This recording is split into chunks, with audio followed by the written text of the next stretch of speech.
Ազգային ժողովում ընթանում է երրորդ ընդդիմադիր փոխնախագահի ընտրությունը։ Այս պաշտոնում առաջադրվել է Ուժեղ Հայաստան խմբակցության падգամավոր Արամ Վարդևանյանի թեկնածությունը։ Նրա թեկնածությանը սատարելու մասին հրապարակավ հայտարարել են իշխանական եւ ընդդիմադիր խմբակցությունները։ Իշխող քաղաքացիական պայմանագիր խմբակցության ղեկավար Արուսյակ Մանավազյանը հայտարարել է, որ ՔՊ-ն կապահովի անհրաժեշտ բավարար ձայները, որպեսզի թեկնածուն ընտրվի։ Ընդդիմադիր Հայաստան խմբակցության ղեկավար Աննա Գրիգորյանն էլ է հաստատել, որ իրենց քաղաքական ուժը եւս կողմ է քվեարկելու Արամ Վարդևանյանի թեկնածությանը։ Հայաստանյաց առաքելական Սուրբ եկեղեցին իրավական գործընթաց է սկսել պետական եկամուտների կոմիտեի դեմ հայց ներկայացնելով դատարան, հայտնել է Փաստինֆոն։ Եկեղեցին պահանջում է ամբողջությամբ անվավեր ճանաչել 2026 թվականի ապրիլի 14-ին կազմված մաքսային ստուգման ակտը։ Նաև դրա դեմ ներկայացված բողոքի հիման վրա հունիսի 11-ին Պեկի բողոքարկման հանձնաժողովի կայացրած որոշումը։ Ներկայացված հայցադիմումը արդեն ընդունվել է վարչական դատարանի վարույթ և մակագրվել դատավոր Երենա Առաքելյանին։ Հայտնի է, որ դատարանը որոշում է կայացրել այս գործի քննությունն իրականացնել գրավոր ընթացակարգով։ Նախկին վարչապետ Հովիկ Աբրահամյանի որդին Արգամ Աբրահամյանը 2 ամսով կալանավորվել է 2023 թվականի ապրիլին Միասնիկյան պողոտայում տեղի ունեցած սպանությունը պատվիրելու մեղադրանքով։ Ըստ քննչական կոմիտեի նա իր անվտանգության աշխատակցին հանձնարարել է հրազենով սպանել մի քաղաքացու։ Գործի շրջանակում Աբրահամյանի անձնական եւ ընտանեկան կյանքին վերաբերող տվյալների հրապարակումը արժանացել է ՄԻՊ-ի կոշտ արձագանքին։ Պաշտպանը խստորեն քննադատել է անձի մասնավոր կյանքի անձեռնմխելիության եւ անմեղության կանխավարկածի խախտումը, շեշտելով, որ պետական մարմինների հաղորդակցությունը չպետք է հանրության շրջանում կանխակալ վերաբերմունք ձևավորի, մինչև դատական ակտի օրինական ուժի մեջ մտնելը։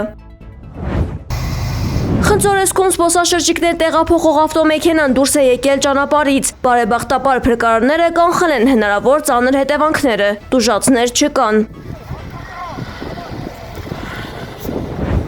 Անկարան լիովին աջակցում է Հայաստանի եւ Ադրբեջանի միջև երկարատև խաղաղության հաստատման գործընթացին, հայտարարել է Թուրքիայի արտգործնախարար Հական Ֆիդանը։ Նա շեշտել է, որ հարավային Կովկասի տարածաշրջանը ուղղակիորեն ազդում է Թուրքիայի անվտանգության ճարտարապետության վրա։ Բացի այդ, դիվանագետը անդրադարձել է Անկարայի, Էրիադի եւ Իսլամաբադի միջև կնքված եռակողմ համաձայնագրին, հավաստիացնելով, որ այն որևէ պետության, այդ թվում Իրանի դեմ ուղղված չէ։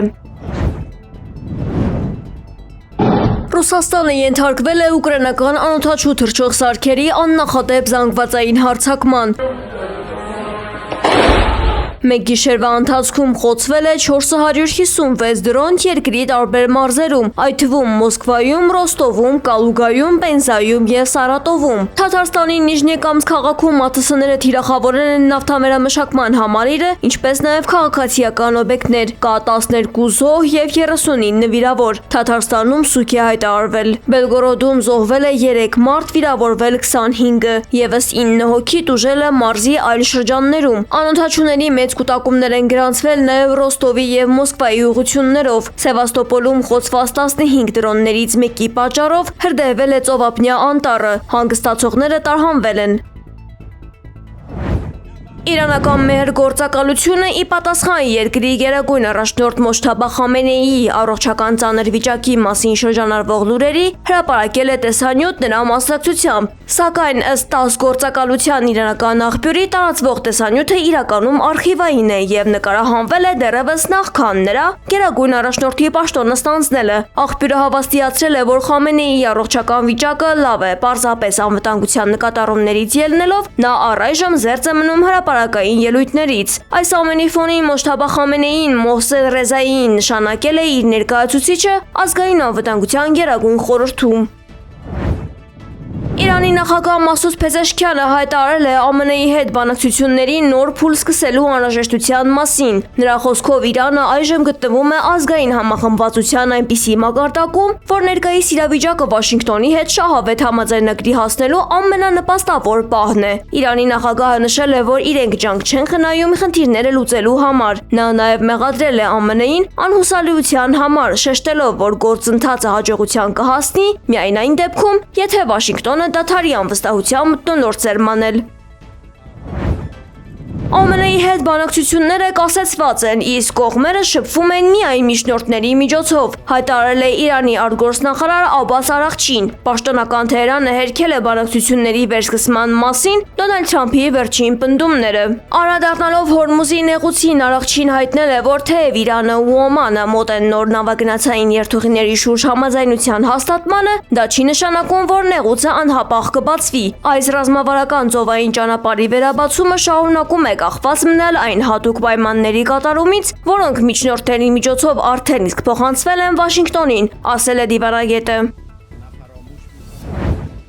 Դոնալդ Թրամփը դիտարկում է Թեհրանի հետ հակամարտությունը ավարտելու հնարավորությունը առանց նոր միջուկային համաձայնագրի ստորագրման, հայտնել է Wall Street-ը։ Վաշինգտոնի գլխավոր նախապայմանը ոչ թե ձևական գործարքն է, այլ համաշխարհային էներգետիկ առանցքային երթուղու, Հորմուզի նեղուցի ամբողջական բացումը։ Ինչ վերաբերում է միջուկային սպառնալիքին, ըստ Թրամփի, Իրանի միջուկային ծրագիրը արդեն իսկ այնքան լուրջ վնասներ է կրել, որ Թեհրանը պարզապես ի վիճակի չի լինի այն վերականգնել իր նախագահության ժամկետի ընթացքում։ Ուստի Սպիտակ տան համար այժմ շատ ավելի կարևոր է վերականգնել վերահսկողությունը կարևորագույն ծովային ճանապարհի նկատմամբ, քան կենտրոնանալ միջուկային բանակցությունների վրա։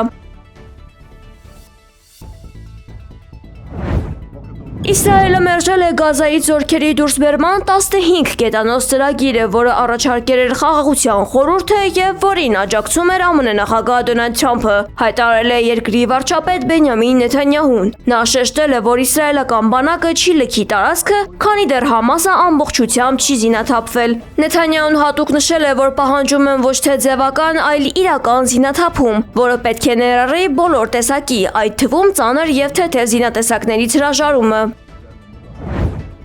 Ֆրանսիայում անտառային հրդեհներ հրահրելու մեղադրանքով ձերբակալվել է 420 մարդ, որոնցից 166-ը անչափահաս։ Աննախադեպ երաշտի ֆոնին իշխանությունը խիստ պատիժներ է սկսել կիրառել։ Անգամ չմարված ծխախոտ նետելու համար արդեն կան ազատազրկման դատապարտվածներ, իսկ միտումնավոր հրկիզումների համար սպառնում է մինչև 15 տարվա բանտարկություն։ Անտառային հրդեհների հետևանքով Եվրամիությունում այրվել է մոտ 5 միլիոն հեկտար տարածք։ Գերմանիայում երաշտի հետևանքով Էլբա գետում ջրի մակարդակը զգալիորեն նվազել է։ Պիրենեում այն որոշ հատվածներում իջել է 1 մետրից ցածր, իսկ Դրեզդենում կազմել է ընդամենը 54 սանտիմետր։ Ջրի նահանջի հետևանքով գետում ի հայտ են եկել այսպես կոչված սովի քարերը, որոնք պատմականորեն համարվել են երաշտի եւ հնարավոր բերքի ձախողման նախանշաններ։ Հզոր թայֆուն է գրանցվել Չինաստանում, աղետի հետևանքով տարհանվել է ավելի քան 420,000 մարդ։ Հզոր քամին մի շարք ավերածությունների պատճառ է դարձել։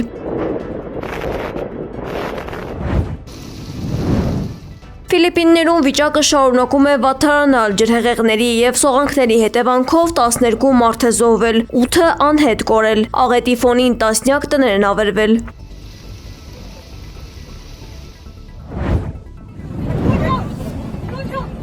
Արտակարգ դեպք է տեղի ունեցել ինքնաթիռում։ Մալազիայից Հնդկաստան թռչող օդանավի ուղևորը փորձել է բացել վթարային ելքի դուռը ավելի քան 9 կիլոմետր բարձրության վրա։ Ինքնաթիռի անձնակազմը եւ մյուս ուղևորները փորձել են միջամտել։